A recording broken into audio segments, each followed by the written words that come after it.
Welcome to our permaculture design tutorial, and it's lovely to see you here. Oops. Lovely to see some of you who are here for the first time, and also some of you who've been coming along for many years now. So it's wonderful to see everyone here. I'm just busy letting a few more people in while we're getting started. So um, we have this next hour to talk about compost and soil, and particularly from a permaculture design perspective, because that is the point of this particular session. So throughout Hive, we have a lot of different live sessions. Earlier this morning, those of you who are part of the education program, we had a permaculture education lab and we were unpacking some content there. So this particular subject is around design. And what I thought we might do to begin with is seeing we've got a lovely group of folks here in this session now, and a few more coming in, is just to begin with just going into some small groups, not to try and answer any major questions, but like, where are you with your soil compost stories? What questions are you holding? What context are you trying to design these sorts of systems for? And see if you can bring forward some either interesting strategies that you've come up with in your area or questions where you're feeling a bit stuck or that you'd like to throw into the mix tonight. So we have some content, and also you get a chance to meet some new people who you might not have met before. So if you just let me create some breakout rooms. So there should be 3 or 4 people in your room. Just introduce yourselves first, where you're calling in from. Let people know what country you're on. So, you say, I'm calling in from the unceded lands of the Gubbi Gubbi. Where are you calling in from? And get to know each other a bit first, and then ask that question, what kind of compost and soil systems are you designing in your system? Are there any questions that you're holding? And we'll take it from there. So maybe we'll go about 7 minutes, because with a group of 3 or 4 participants, that will give us a chance, each person a chance to have a little bit of a chat. And then we'll come back and unpack that from there. And I have some extra content to share as well with you. So, all right, let's go. So click the link that says join room when I open up the rooms. All right, here we go. See you soon. All righty, welcome back, everybody. It's lovely to see you all. I hope there were some interesting questions and sharings going on. Oops, I've just lost you all. Hang on, there we are. I think this topic around soil and compost is just massive. It's absolutely massive, and every single one of you is going to have some kind of different context. You'll have different resources, you'll have a different scale of garden, you'll have different physical capabilities to be able to develop them up.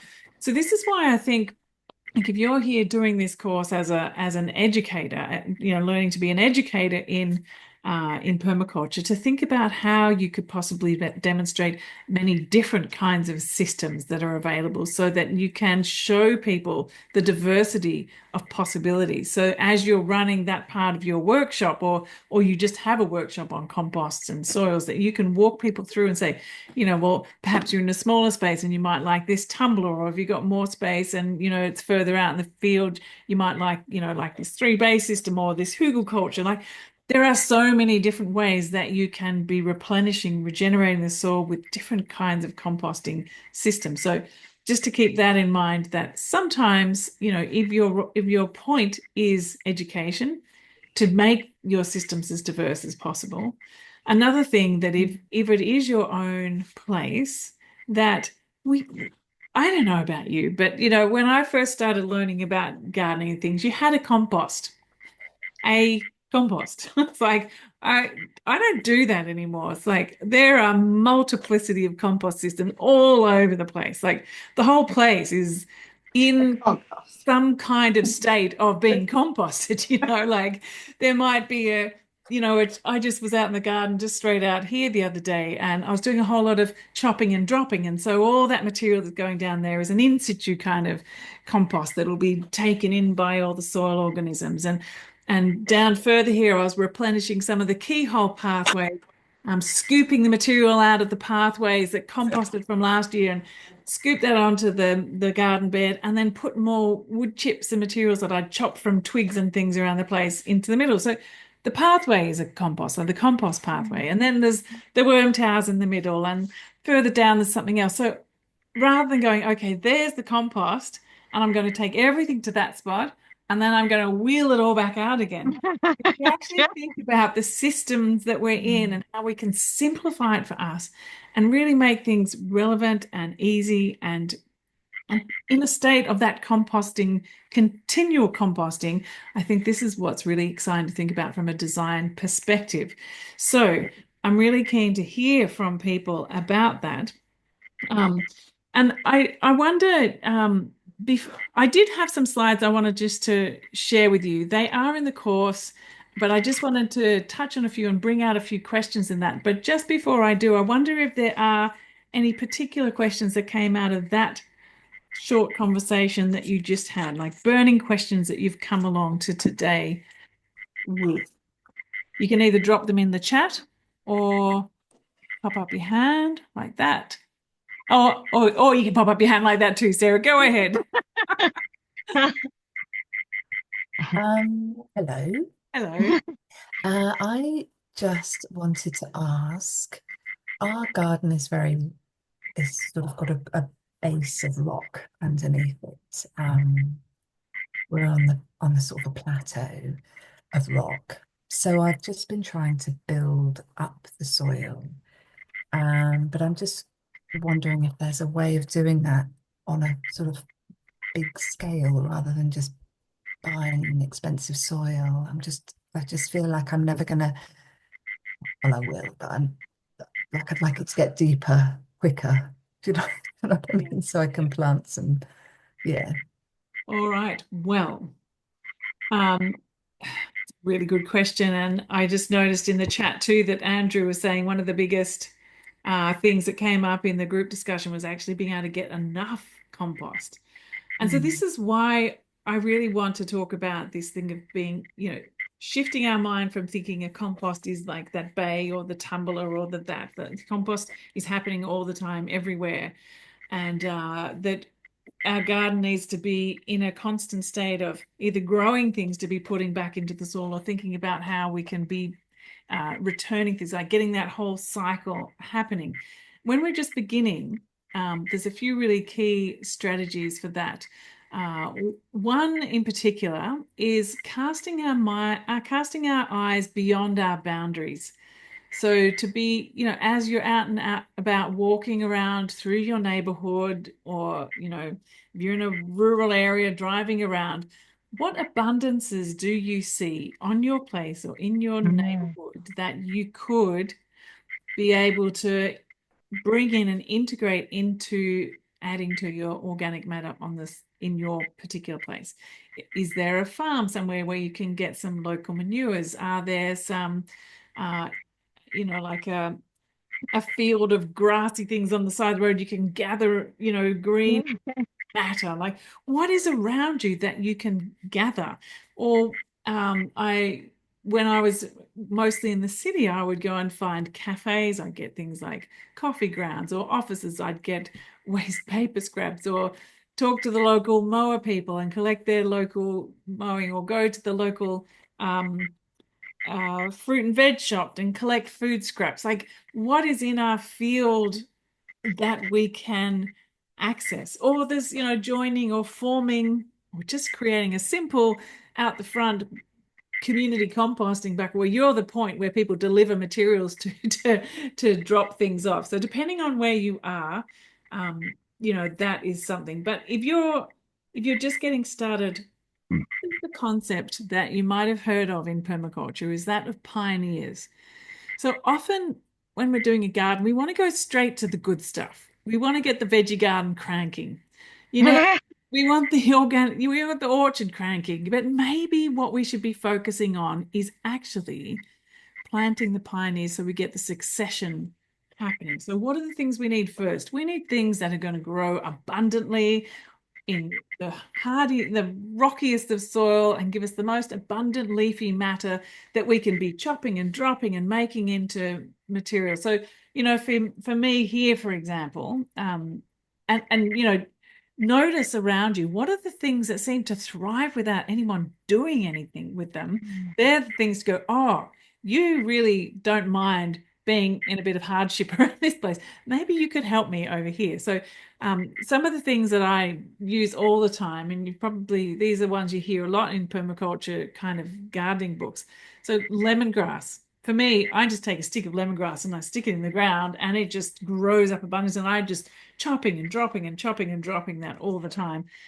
Edible canna for me. So it grows up these big, luscious, juicy leaves. So I can just keep, and they're perennial. So you chop them and then they throw out new leaves, and you chop them, they throw out new leaves, and they just keep coming and coming. In some areas, so that's in the middle of my veggie garden where I don't want things too big. If I'm trying to get things going further out in a food forest area or a bush tuck area or a nut orchard area, I might think about growing some legume shrubs or trees that I can be chopping and dropping from those because they grow really fast. So, for example, here in Australia, that is things like wattles or pigeon peas or crotallarias or other sorts of plants that are leguminous, or growing, green manure so you can be chopping and dropping. So there's lots of, like, think about the things that are just growing that they're maybe not the things that you want to be eating right now, like your lettuces and your tomatoes and all your luscious veggies, but you need to grow them to get your soil happening.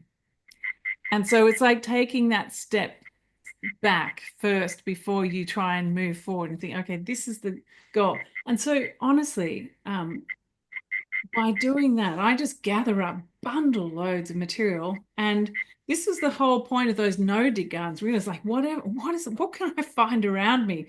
I found huge amounts of green matter. I'd go and look for manures of some sort, whatever I could find, and then just layer them all up in together and make almost like a compost on the ground and just activate the soil that way.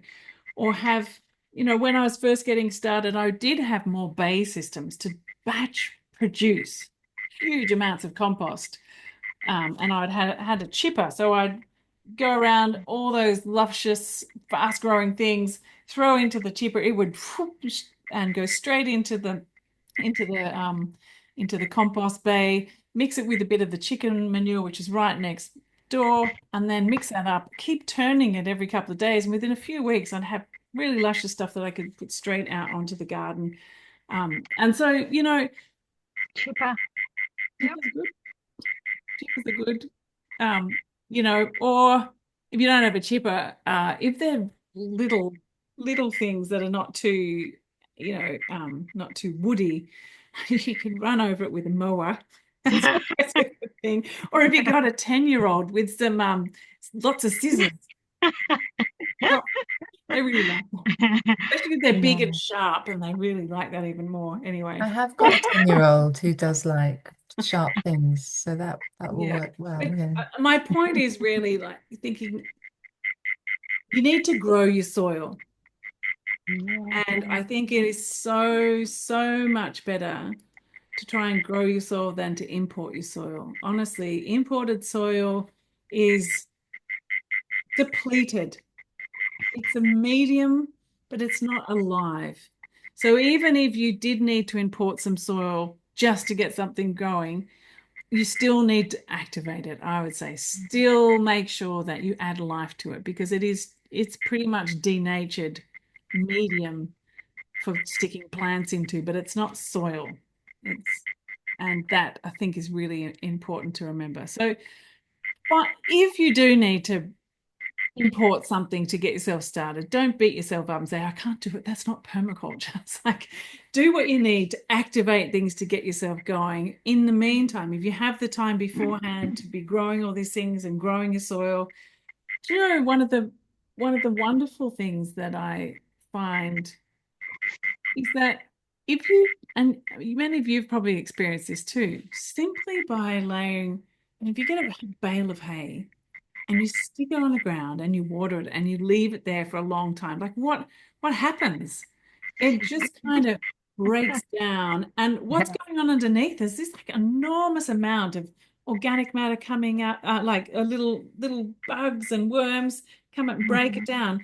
So simply by covering the soil, protecting the soil, watering the soil, feeding the soil, in that simple way, you can start to activate things. I mean, you could just really start to think about how you can just cover the soil with lots of different things that you can find available. It might be your local grass clippings.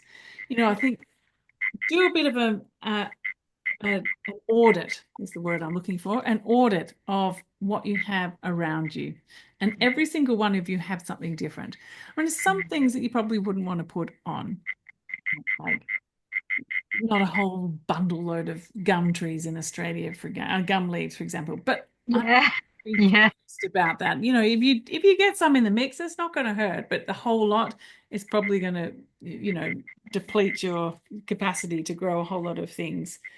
Pine needles, for example, also do a similar thing. But we I don't know. I wonder if anyone has had an experience of growing something in their place, which they go, I would never be able to do without this plant to get my soil activated. Has anyone got one of those plants or strategies? I'd love to hear from other people.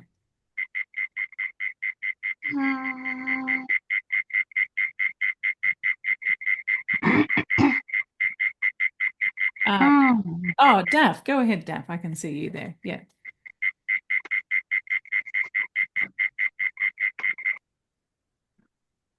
Oh, there we are.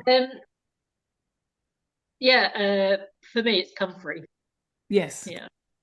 Yeah. Yeah. The amount of I haven't comfrey that actually I, got any yeah. in my place. But yeah, historically, and like you said, Melissa, what's it, lemon balm? Yeah, that grows really prolifically here in Brittany. Yeah. Yeah. So if you can find something that just grows abundantly like that and you can just keep chopping it, and by chopping it, it will come back again and thrive. So you can keep, it's like this abundance sorts of wonderfulness. And comfrey is one of those, and definitely. And comfrey grows in so many different parts. Now, I've noticed that Doris has dropped in a few things like leaves. So yes, like there are all different kinds of leaves that you can find around um, that you can use, and like any kind of fallen leaf you could turn into beautiful leaf compost or mix them up with all different other kinds of things. So like I said, anything that's not just a whole load of things like gum trees. The thing with the grass clippings, I have used so many grass clippings, Gary, and that's yeah. And I've also made the mistake of putting I like how you said a thin layer. I made the mistake of doing a thick layer when we were first getting started down at Northey Street, and because we used to get bundle loads, we'd put a sign out and say, please, lawnmower people, stick your lawn. We had mountains, and so we'd lay out these thick layers, and it become like a mat.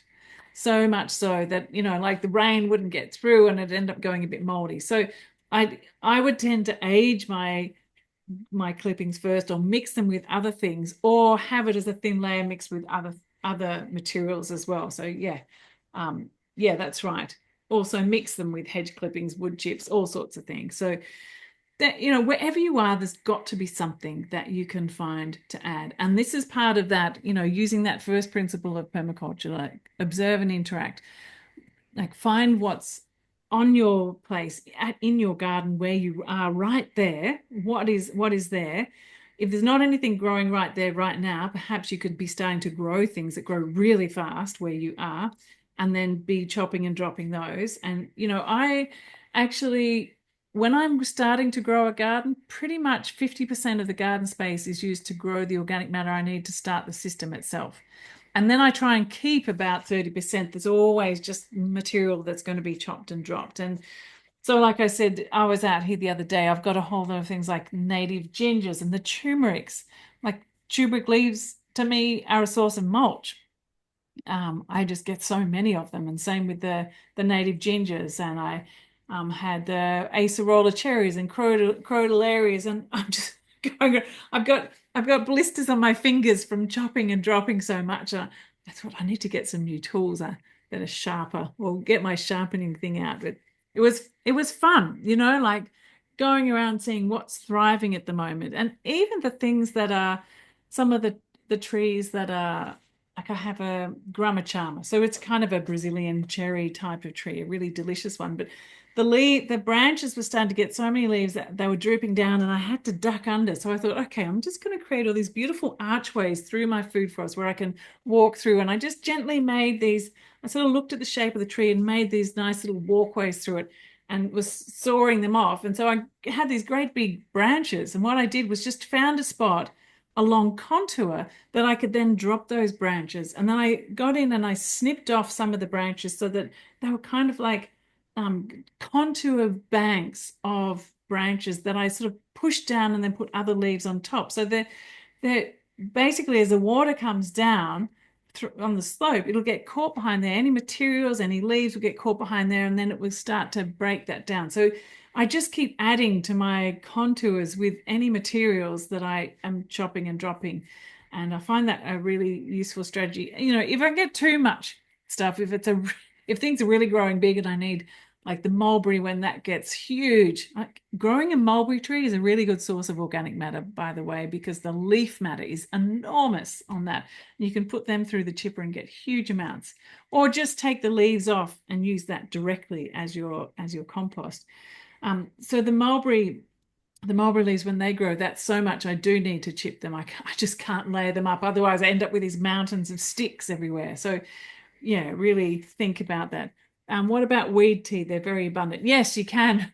But still, once your buckets are full, you've got to have. So this thing, if you grow so much stuff that what are you going to do with your abundance? Like, the point is to have so much abundance that you've got to think about all these different ways to return it back into the soil.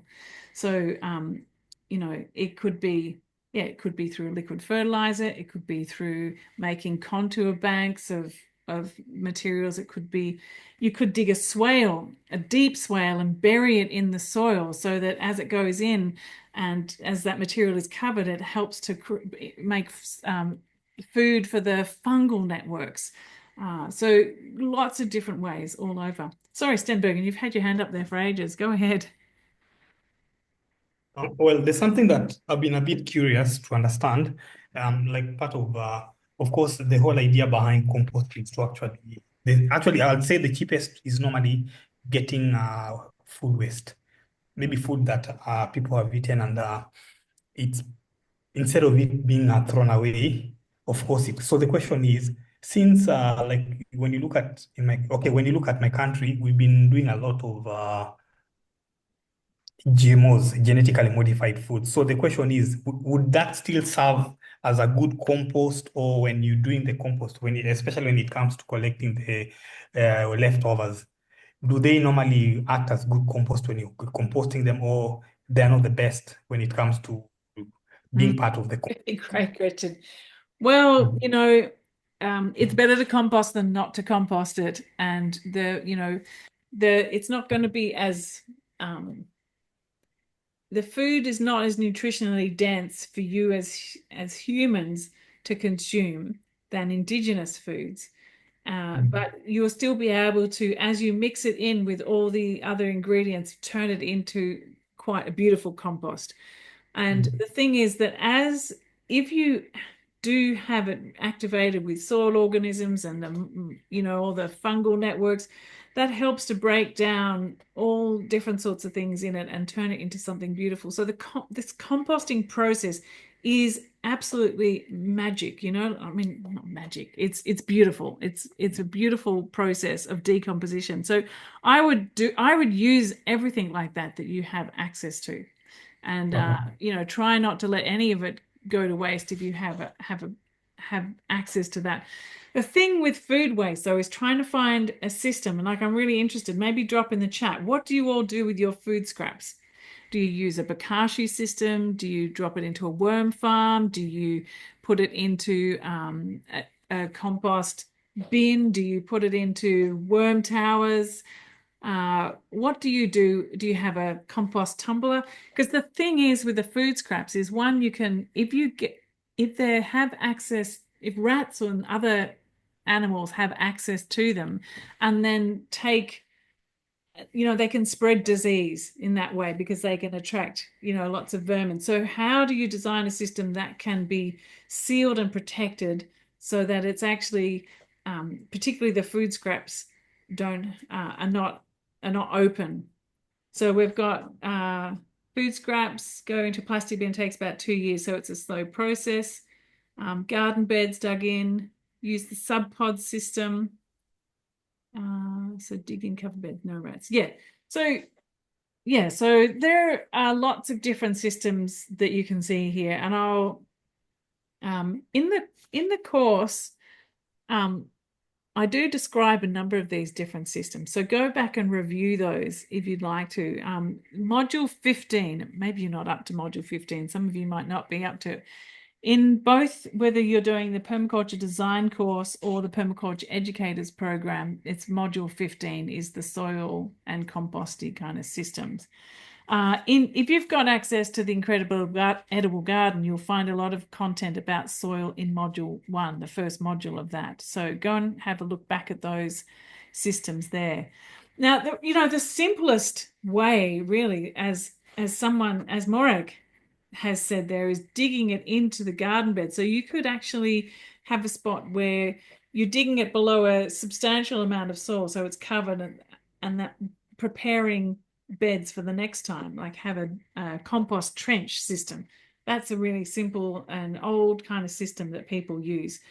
I have movable bins. The compost bins that you see, the plastic upside down bins, and I put them in there and I buried the bin down into the ground far enough, and then also have some wire that comes out so that the rats can't kind of dig in underneath, or the antechinus or whatever it is around here, bush turkeys and all sorts.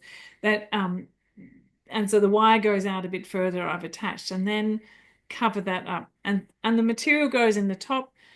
All of that, as that's breaking down, it's enriching the soil below.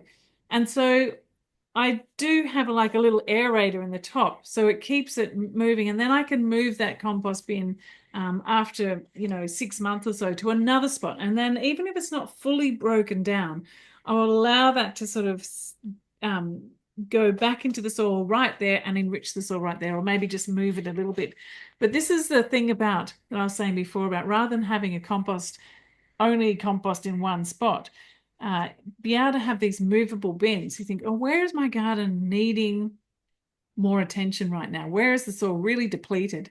So, set up a bin right in the middle.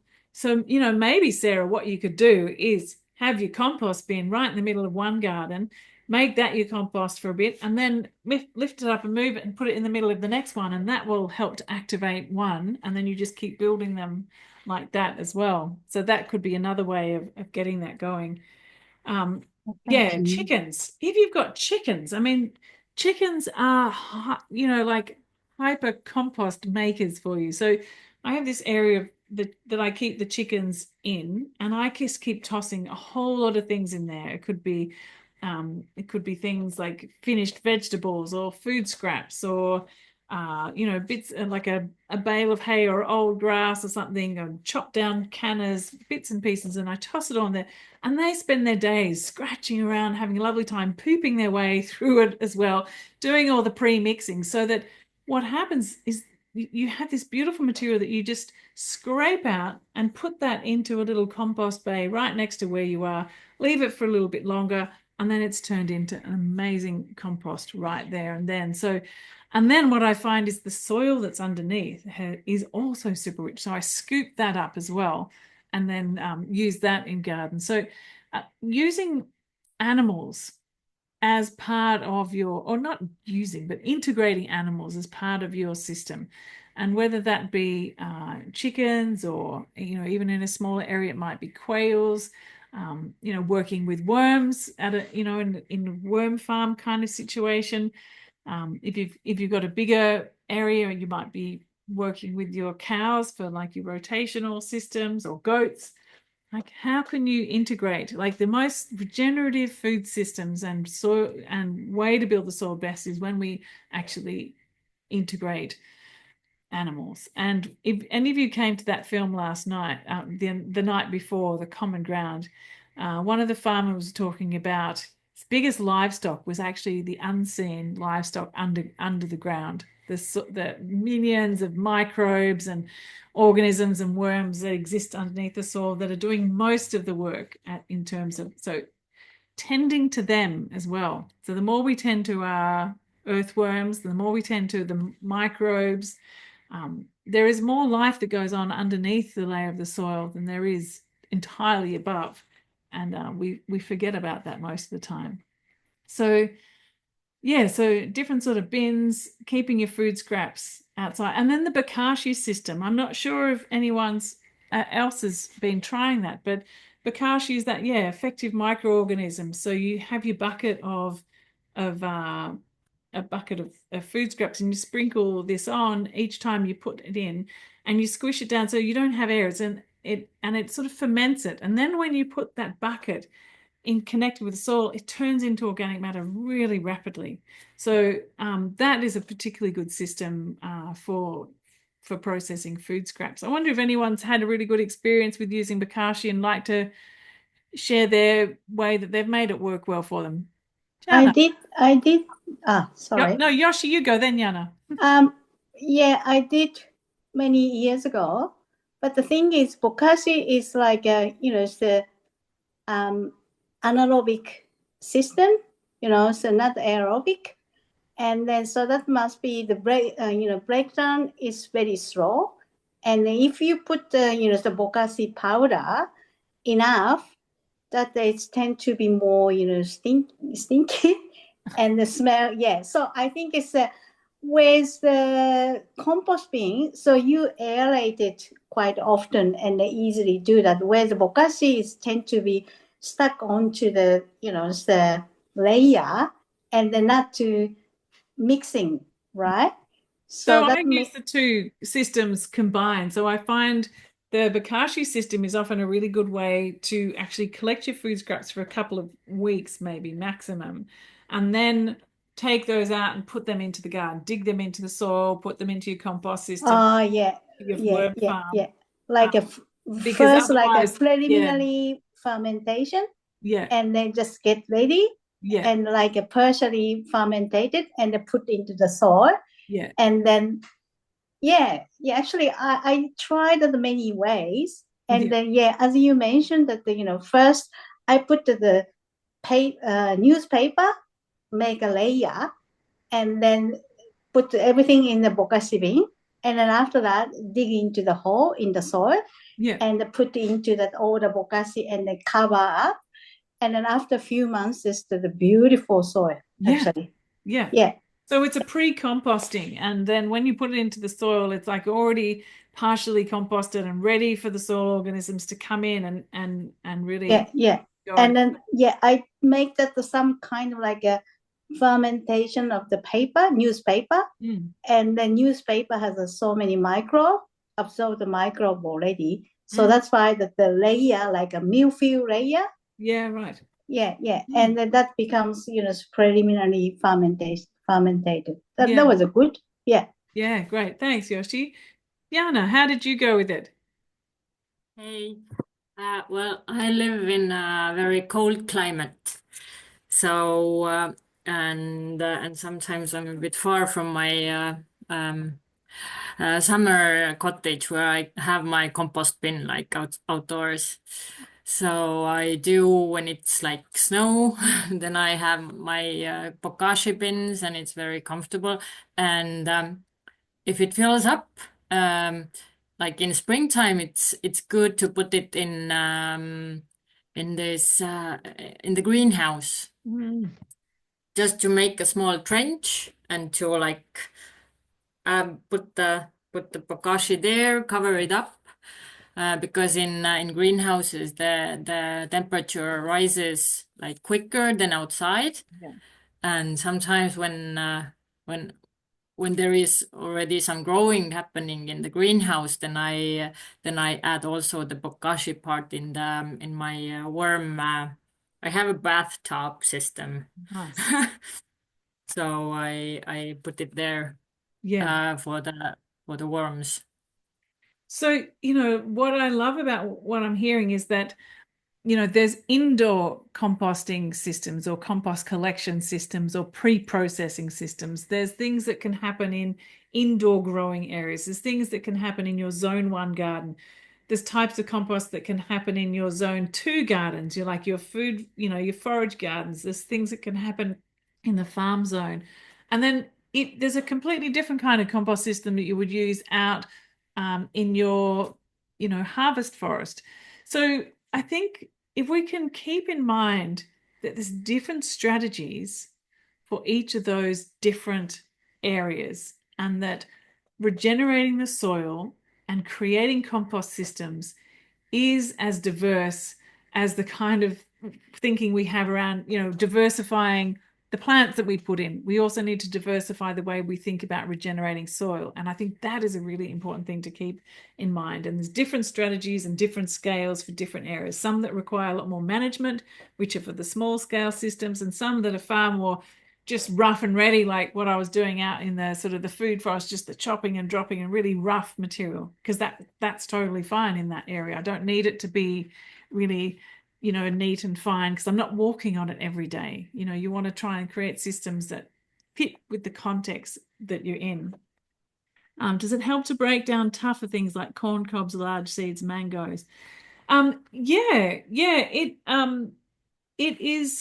it does help to break down things, but it more like activates them so that then the soil microbes can break them down more rapidly, and it sort of softens them somewhat as well. So I think that's something that's good to keep in mind. Bokashi got expensive in Japan. Yeah, there's ways actually of making your own. Has anyone ever made their own effective microorganisms? Have you ever tried that? In Yeah, Yoshi, I try. Actually, I Google, and because bokashi powder is so expensive, so that's why I try not to buy that, but instead I found that making the equivalent one with using the newspaper. And then, it worked. Yeah. Right. So Yeah. I've made one, taking some rice and putting it out underneath like a bamboo forest, or taking some material and putting it out in the, like the native forests around, collecting the indigenous microorganisms that are there. So let's see if we can find some recipes. I'm going to write that down to see if we can find some recipes for that. How to make your own effective microorganisms that you can use. I think that's a really fun thing. Yeah, buried up. And how did that go, Vincent? Did it go well? Did that Yes, it did. Although it's so difficult to measure the impact, isn't it? Because you kind of spread it in the compost, and then I started asking myself the question, well, the forest is just round the corner from where I'm making my own compost. So, are the microorganisms that different from what I actually have on my property anyway?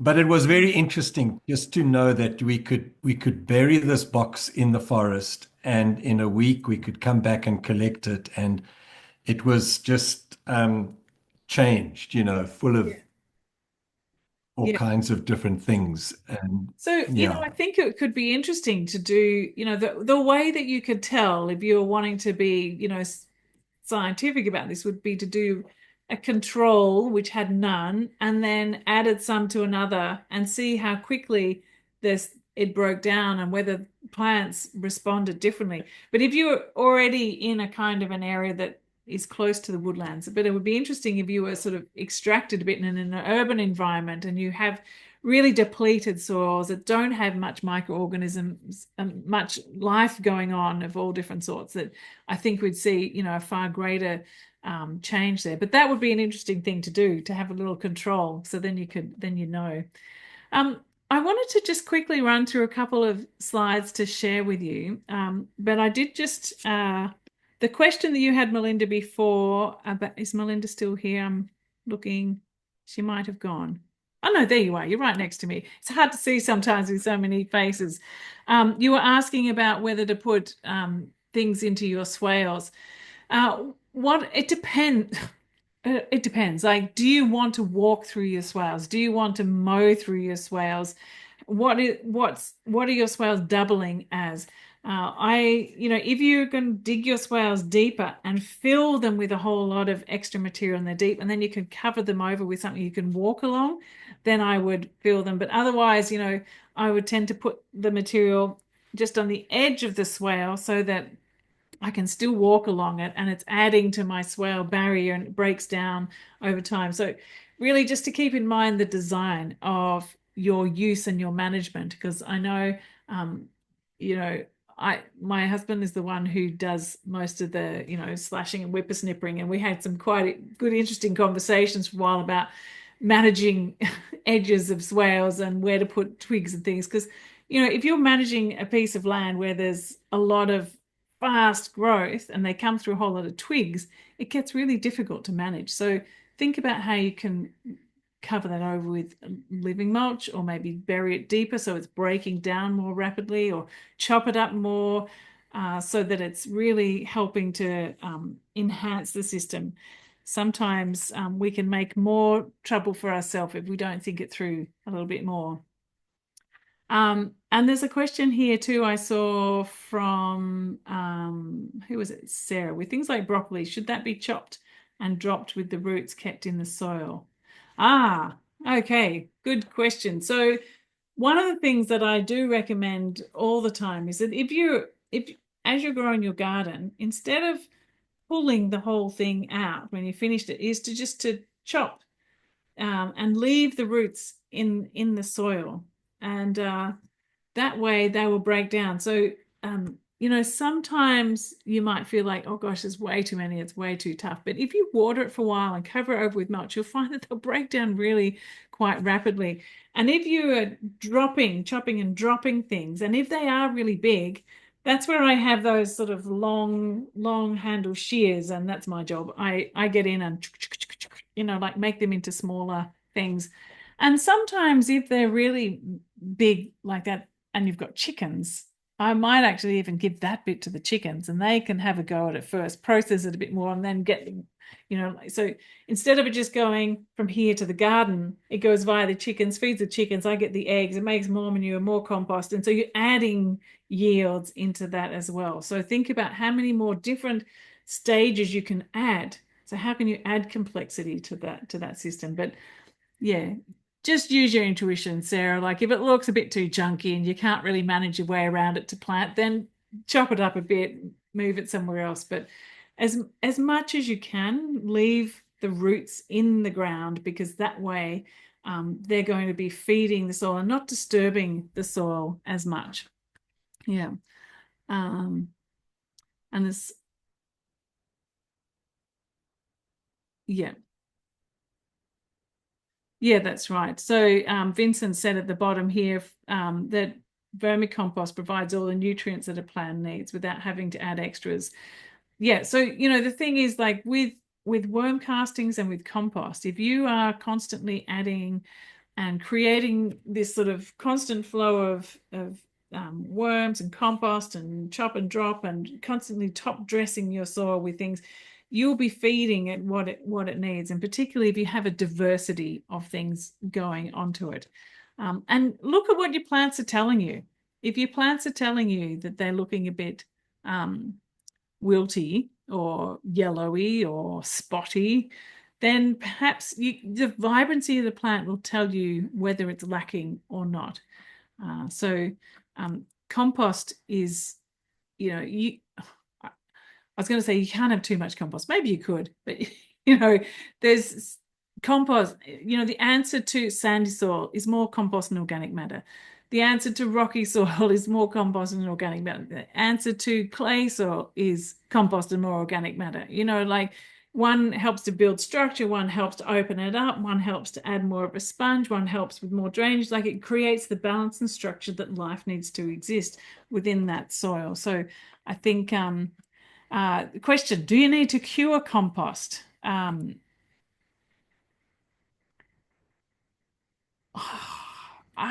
Like compost itself is kind of like the finished thing.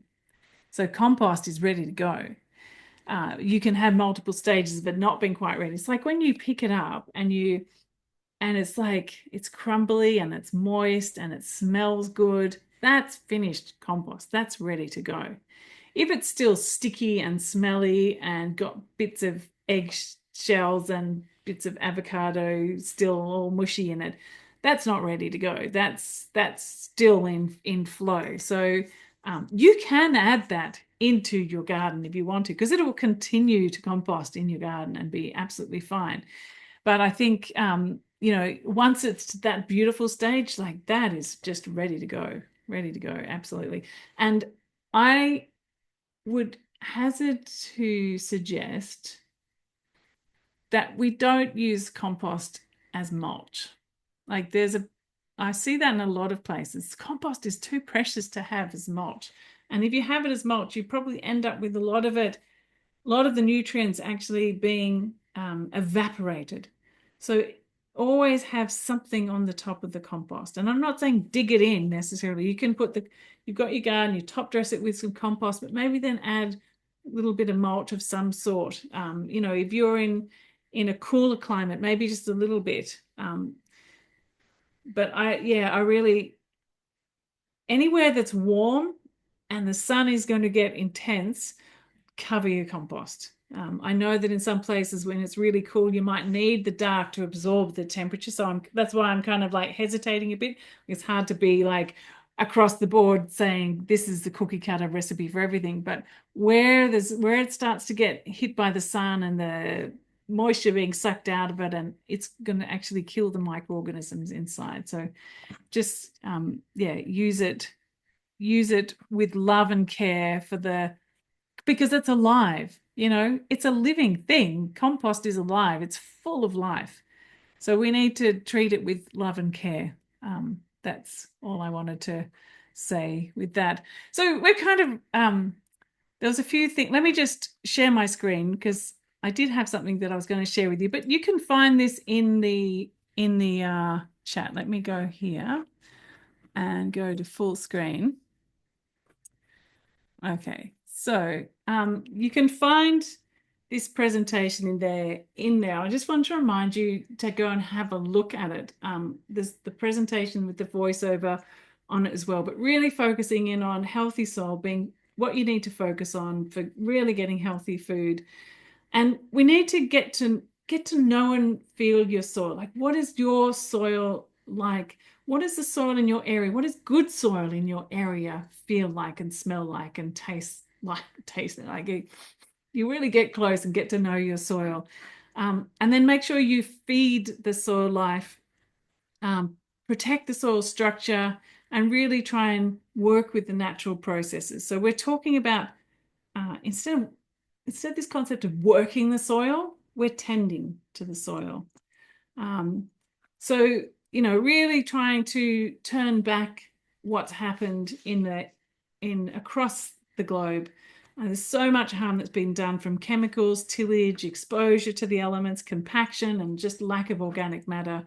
So, what do we do to fix the soil? We need to reverse those things. So where it said there's chemicals, so let's avoid using chemicals. Where it's tillage, let's do no tillage. Where there's exposure to the elements, let's protect the soil and cover the soil.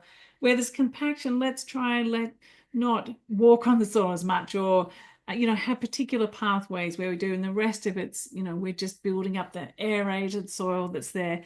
And instead of having lack of organic matter from it all being burnt off and overused, let's keep adding this organic matter to build that up. So to regenerate soil, we need to reverse what we've been doing through industrial agricultural systems and get to know, like I said, what is the superb soil in your area? So what does it feel like? What does it smell? And then as you're getting towards it, like, oh, this is the color of it. You sort of lift up the mulch and you see underneath, oh, look at the color. Like it's not gray and dull and dusty. Like dead soil is kind of dusty. And so you can kind of see and get a microscope out and start looking at what's in it. And really, like I said too, integrate animals, particularly the livestock in the soil, and that is what's going to help it to come alive, because there's more life in soil than there is entirely above the level of the soil. And each teaspoon has just so much life in it. And what we really want to pay attention to is this mycelial network. And there's so much science that's come out around this now, that what is each tree and plant that comes in actually has these root extenders.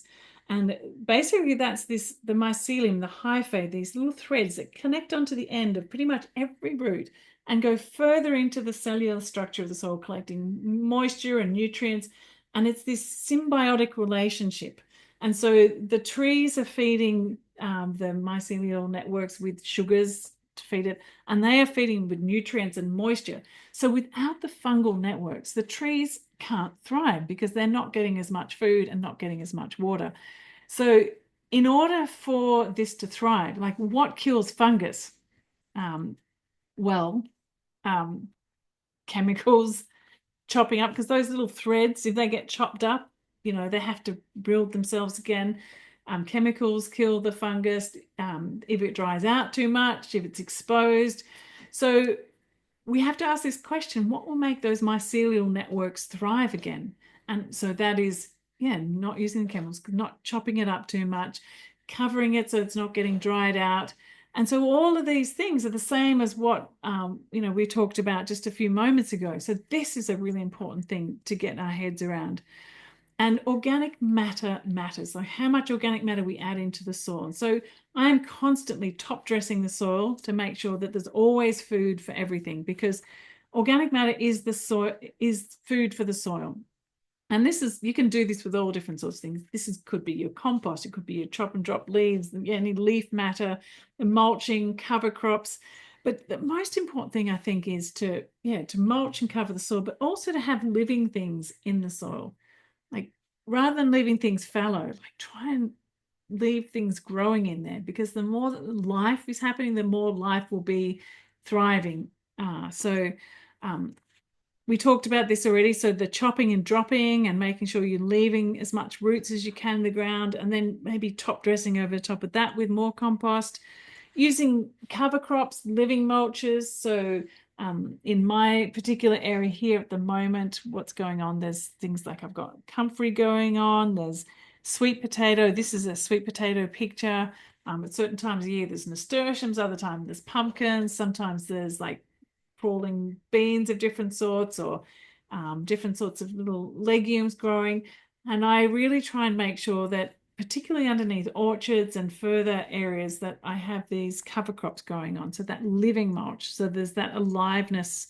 It's not just tree and grass, or it's not just tree and mulch, it's actually a guild of plants that are living in a symbiotic relationship. So this question, I think, is really important to answer. What sources of organic matter do you have that are readily accessible to you, or what are the ones you can grow? So that's what I was asking you before, to get to know what are your sources of organic matter and how can you keep feeding them to your soil. And then so green manures are particularly things that you grow. So this is another way to build up organic matter really rapidly, to thickly seed an area in preparation. So Sarah, like coming back to your question, you could actually do a green manure plant, and before they go to flower, you just chop and drop them back there. You could even just chop them and drop, and then put some compost over the top, and that's activated the soil, got a whole lot of life going on in there. And that really, so that's like it says here, doing compost in situ. So we've talked about compost, and I think, just compost in every single place that you possibly can. Have all different sorts of compost everywhere. Engage your helpers. Design your system so that you're connecting your animals with your garden, connecting your compost systems with So, are they pathway composts? Are they bin composts in the middle of an area? Is the worm towers? So they're movable systems. So really think about, maybe just take put on your compost goggles and just do an overlay of your whole design, thinking about how you do the compost and the nutrient cycling, and just focus on that and see where that takes you. How many different kinds of compost can you integrate into your system? Like, just really brainstorm that. What greater diversity can I add into my system that I already have? And what different strategies will I put for the different zones? Like, design like how you're going to collect it in your house, design how you're going to have it in your, maybe on your veranda and in your backyard, out in your orchard. What do those different systems look like? So do a zonal analysis of how you might explore compost. So really, this is about designing to grow soil. And, a big part of what permaculture is about is designing to grow the soil to support the whole system. And that a big part of that is rehydrating as well. Staying off the soil, like I said, and, I talk a lot about having big beds. So you might want to create really big beds that give you the chance to, add a whole lot of things, create big garden beds that have mycelial networks connecting. But you might want little pathways through, little stepping stones in amongst these larger permanent beds. So really think about how you can stay off the soil and encourage others to stay off the soil as much as possible, and to find ways to rehydrate, because you can add all this stuff into the soil, but if you're not soaking the moisture into the ground or finding ways to redirect moisture from somewhere else into the ground, the soil life will just never be able to thrive, and the compost material will just sit there and not decompose. So, can you create contour pathways that collect water from somewhere and divert it into where you're wanting to do this work? Can you create little keyhole collectors that, collect extra water and soak it? So this slow it, spread it, sink it, store it is very much related to your soil story. So the water story and the soil story go together like that. Where you can, really have thick mulch as a protector. Maybe create little in-garden windbreaks. So in the front here, in the foreground, you can see the comfrey, but behind this garden is a row of canna, which can get up, quite tall. And so what they do is they stop the really strong winds coming through and drying out that garden bed. So it's on the side, which gets the wind that really dries it out. So that means that I'm actually using the canna not only as my organic matter to make compost, but it's also an in-garden windbreak. How can you design your plantings to be able to protect the soil in that way? So it could be a small windbreak in your veggie gardens, or it could be a bigger windbreak to protect an orchard area or a soil area. And so this idea too of having plant pumps, like the plants themselves are pumping moisture and nutrients from deeper down. And without them, you are having to do that work. You're having to add the nutrients, you're having to add the moisture. So always leave plants in, even if it's an annual bed, leave some perennials in there. Leave the perennials, the flowers at the end, or some comfrey at this end, or something that's going to be the pump, the life that keeps things going. And really, as much as you can, focus on sort of those deep-rooted perennial systems in and around annual beds as well, like I just said. So again, get to know and feel your soil. Make sure you're focusing on feeding and protecting your soil. Protect the soil structure, so not compacting it, like helping to open it up with more organic matter and just layering on top. I really try and work with the natural processes. And some of the key strategies we talked about are, things like, adding the mulch, chopping and dropping, the compost tract, which is basically the moving compost beds, integrating animals with your compost system and designing where that might go, integrating different sorts of worm farms and maybe worm towers and different kinds of no-dig gardens with keyhole beds of collecting moisture.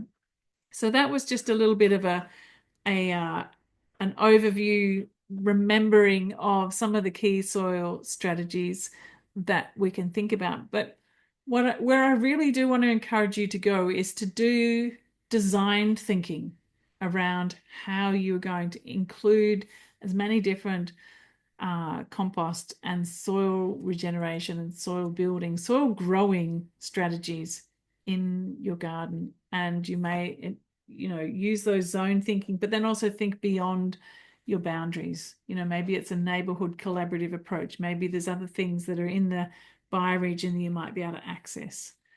So I hope that's useful. There's lots of things to always talk about soil. Please remember that Hive is always a place to drop in questions. Drop in what you're doing and ask for feedback. Drop in a question about something. If you're not sure about things, always feel free to drop in questions in there, and someone from our Hive Mind of wonderfully experienced people will answer, or me. And if you particularly want to tag me with a question, and I'm in there every day anyway, but if you particularly want to tag me, you just put @MoragGamble, and then I get notified and it pops a little message up to me. So that's an easy way to get in touch. So lovely to see you all again. Thank you for being here. And I look forward to seeing you again next time. Take care, stay safe, and be well. And go forth and grow some soil. See you later. Bye.